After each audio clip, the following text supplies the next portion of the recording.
کبھی کسی کے سامنے اپنی صفائی پیش نہ کرو، کیونکہ جسے تم پر یقین ہے اسے اس کی ضرورت نہیں، اور جسے تم پر یقین نہیں وہ مانے گا نہیں۔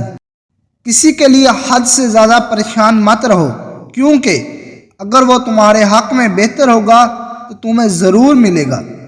کبھی اپنی زبان سے کسی کے عیب بیان نہ کرو، کیونکہ عیب تم میں بھی ہے اور زبان لوگوں کی بھی ہے۔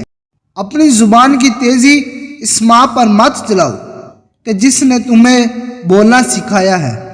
دن میں رزق تلاش کرو اور رات میں اسے تلاش کرو جو تمہیں رزق دیتا ہے۔ اللہ صرف تمہارے راستوں کو موڑتا ہے، تمہاری دعاؤں کو نہیں۔ وہ تمہیں اپنے طریقے سے تمہاری من پسند منزل تک لاتا ہے۔ رزق کے پیچھے اپنا ایمان خراب مت کرو، کیونکہ رزق انسان کو ایسے تلاش کرتا ہے جیسے مرنے والے کو موت۔ نماز کی فکر اپنے اوپر فرض کر لو، خدا کی قسم دنیا کی فکر سے آزاد ہو جاؤ گے اور کامیابی تمہارے قدم چومے گی۔ کوئی بھی اس دروازے کو بند نہیں کر سکتا جو دروازہ اللہ نے تمہارے لیے کھولا ہے۔ جب اللہ تعالیٰ چاہتا ہے کہ کسی بندے سے دوستی کرے تو اس کی زبان پر اپنا ذکر اور دل میں اپنی فکر کے دروازے کھول دیتا ہے۔ بے شک دنیا اور آخرت کی مثال ایسی ہے جیسے ایک شخص کی دو بیویاں ہوں، ایک کو راضی کرتا ہے تو دوسری روٹھ جاتی ہے۔ زندگی میں اگر برا وقت نہ آتا تو اپنوں میں چھپے غیر اور غیروں میں چھپے اپنے بھی ظاہر نہ ہوتے۔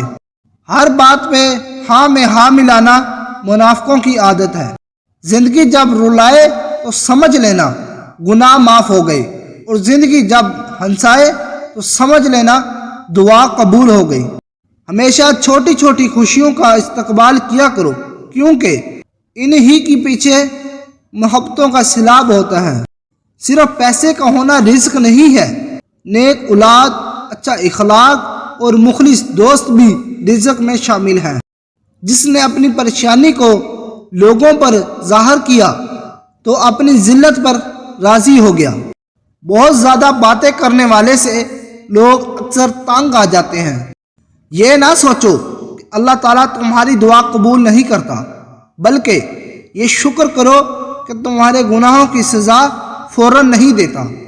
مجھے تعجب ہے اس شخص پہ جو اپنی برائیوں کو جانتا ہے لیکن جب اسے برا کہا جائے تو ناراض ہو جاتا ہے۔ جاہل کے سامنے عقل کی بات مت کرو، کیونکہ پہلے وہ بحث کرے گا اور پھر اپنی ہار دیکھ کر دشمن بن جائے گا۔ جو اپنی آبرو بچانا چاہتا ہے اسے چاہیے کہ لڑائی جھگڑے سے پرہیز کرے۔ جو دعا سے بھی نہیں مل رہا تو سمجھ جاؤ کہ اللہ نے اس سے بہتر آپ کو عطا کرنا ہے۔ تجربہ انسان کو غلط فیصلے سے بچاتا ہے، مگر یہ تجربہ غلط فیصلے سے ہی حاصل ہوتا ہے۔ جب بھی تم چاہو کہ تمہاری دعا عرش تک پہنچے اور مستجاب ہو جائے تو پہلے اپنے والدین کے لیے دعا مانگو۔ خوش قسمت ہے وہ انسان کہ جس کے لیے کوئی روئے، اور بد قسمت ہے وہ شخص کہ جس کی وجہ سے کوئی روئے۔ اگر اللہ نے تمہارے دل میں کچھ ڈالا ہے اور تمہاری دعا مانگنے کی توفیق بھی دی تو یقین رکھو نصیب میں بھی وہی ڈالے گا۔ سکون کی کمی محسوس ہو تو اپنے رب سے توبہ کرو، کیونکہ یہ انسان کے گناہ ہی ہے جو دل کو بے چین رکھتے ہیں۔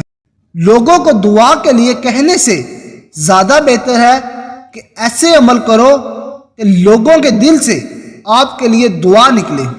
زندگی جینے کے دو ہی راستے ہیں، بھول جاؤ انہیں جن کو معاف نہیں کر سکتے، اور معاف کر دو انہیں جن کو بھول نہیں سکتے۔ نیک لوگوں کے ساتھ بے ادبی سے پیش آنا بدبختی کی علامت ہے۔ انسان بزدل اتنا ہے کہ سوتے ہوئے خواب میں بھی ڈر جاتا ہے، اور بے وقوف اتنا ہے کہ جاگتے ہوئے اللہ سے بھی نہیں ڈرتا۔ جب کسی کو کسی سے رشتہ ختم کرنا ہو تو سب سے پہلے وہ اپنی زبان کی مٹھاس ختم کرتا ہے۔ کسی کے ایمان کا اندازہ اس کے وعدوں سے لگاؤ۔ دنیا میں دو کام بہت مشکل ہیں، ایک اس کے ساتھ رہنا جس سے محبت نہ ہو، اور دوسرا اس کے بغیر رہنا جس سے محبت ہو۔